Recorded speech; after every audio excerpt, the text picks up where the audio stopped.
Okay, so here's setup for Matchstick Girls. First thing we're going to do is across the center of the board, we're going to put our action cards. We start off with this one first, which is the wood.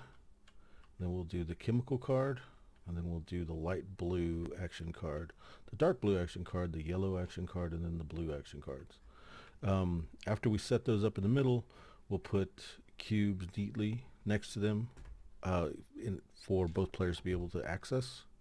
I like to set up the cards in between the players. You can set them up actually anywhere as long as everybody has access to them. It'll be a lot easier if you put them in between the players. Okay, so then what we also want to do is set up our board here that's going to tell us our round and the turn stress order. Once we set the board out, we'll go ahead and put our marker that says this is going to be the first round. The next thing we need to do, so we have these tiles that'll have 3 red and 3 green stress. We want to randomize it. So in Tabletop Simulator, this is the way you randomize it. And we'll go ahead and put those out to know the stress pattern. Okay, so this is going to be the stress pattern for the first round. Also, we need to put our player board in front of us. So here's a player board for white, and here's a player board for purple. We'll get the two, it's a piece with 2 green cubes on it, and then there's one that's divided it's divided between yellow and green, and it has 3 on it, and it matches the picture that's there in the corner. These are going in your stress area, like so. And then on the side of your board, you'll have little cubes, red, orange, yellow, and white. And then we'll just set those up in their area like that, like so.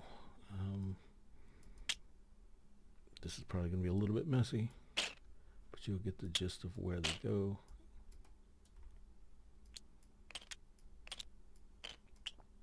And then you'll have a point tracker that has like a old fountain pen looking thing on it. Put that on 0 because you start at 0 points. Okay, then next to the board, you should have some small and gold cubes. Those just need to be around players so they can have access to them. Okay, then we have your stress tokens. We need 3 that have the red stress, 3 that have the green stress. Here's the 0 points.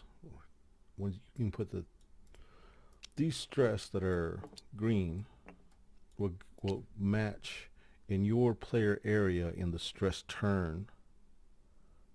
So basically we're setting it here to match the stress pattern. So here's the white player, his green goes here, and the red's going to match the red side. Each round that'll change. It's random. And these are your stress action markers. Okay. So the next thing you need to do is you set your cards. You have these 4 cards.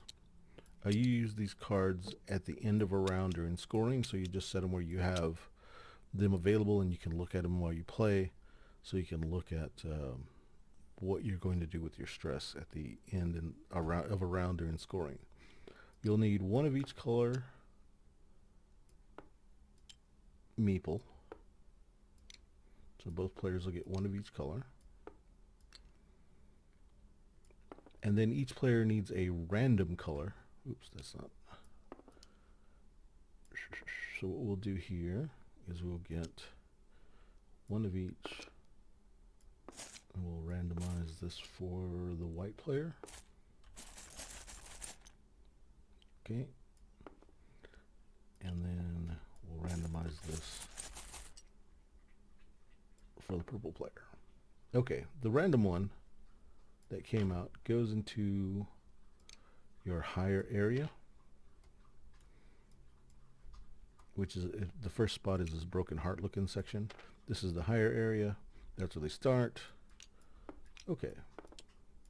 So next, you'll have 2 cubes you'll set on the side of the board here, on the side of the neighborhood board, and you'll have 4 cubes which you'll lay here on this side, on the upper part. Okay, so now we need to randomize. Let me finish setting up the white player.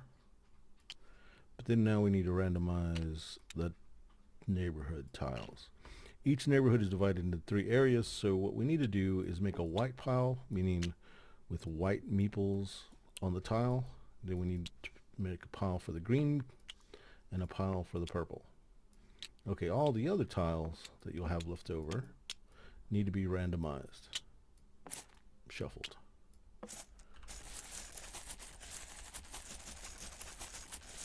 Okay, so preferably you'd want this face down and not no. But you're going to divide them evenly amongst the stacks.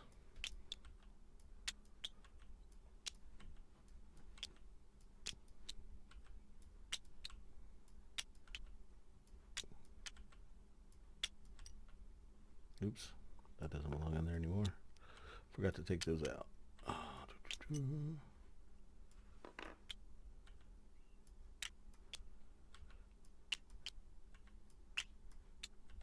Okay, so you should have 3 even stacks. Go ahead and mix in your white meeples in their white stack. And these will only go to the white neighborhood.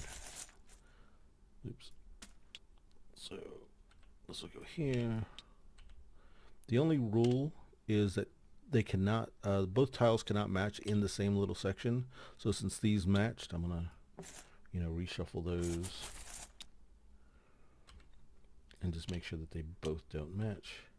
And if you have 2 that match, they just need to be randomized. Come up with a way to randomize them where they're not going to be the same in the same neighborhood.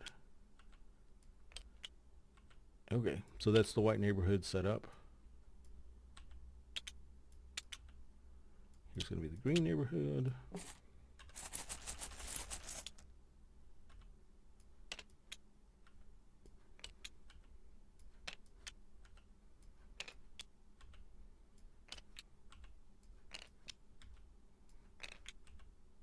Oops, that's not green. And then we'll do the purple neighborhood.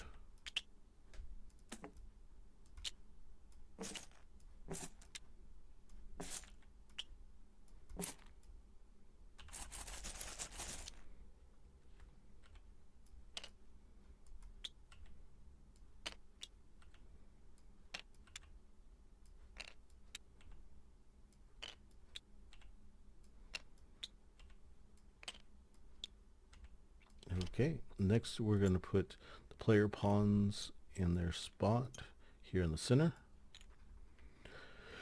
This is a reference card to tell you what happens with the types of stress. This is going to go back to the player area, and this is a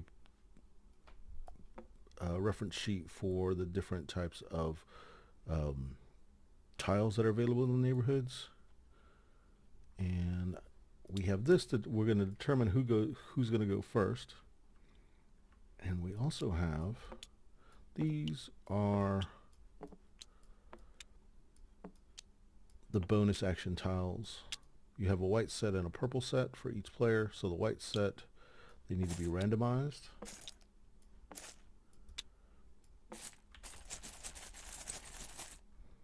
And the same thing has to happen for the purple player. So we'll randomize those.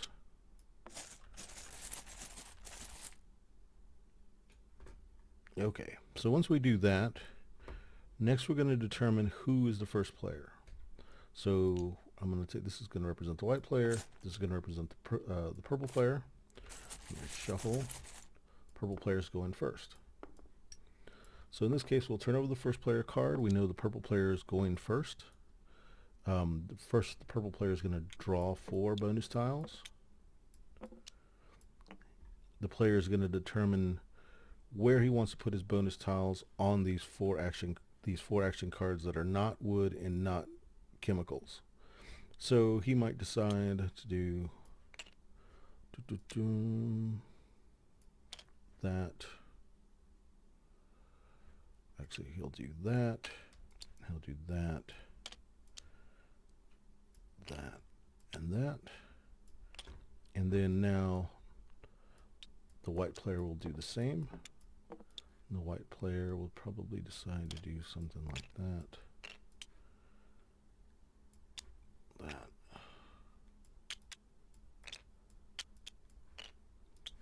And that. Okay. Actually, the white player doesn't want to do that. The white player will do that. Okay. So now the first player will decide. They get one more meeple to fill out their factory. The color they'll decide is completely up to them. Remember, they have the random one here, and they have 3 for the factory floor. On the factory floor, let's say the purple player, since they're going first, they're going to go ahead and choose.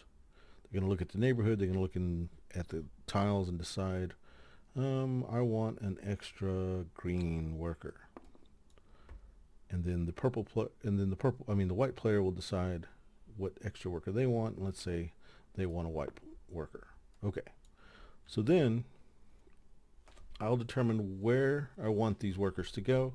There's only 4 sections. These meeples are going to go into the lettered section. So I might decide to put this one in C, this one in D, and this is A and B.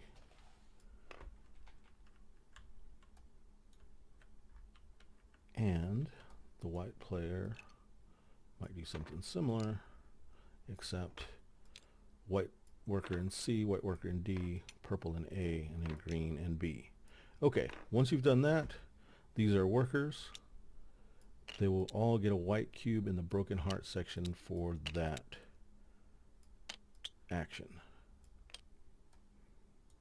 or for that factory color, or that department, I guess I should say. And then we're going to put these in the white department. In the right departments. And I believe, okay, so now we need to do, now this could have been done earlier, I just forgot to do it. So orphans go in the orphanage. Your extra stress is just left in the supply, just where you can get to it. And you want the 5 purple cubes and the 5 white cubes here by the round marker. And I believe, let me take a look, make sure that's it. That looks like everything for setup.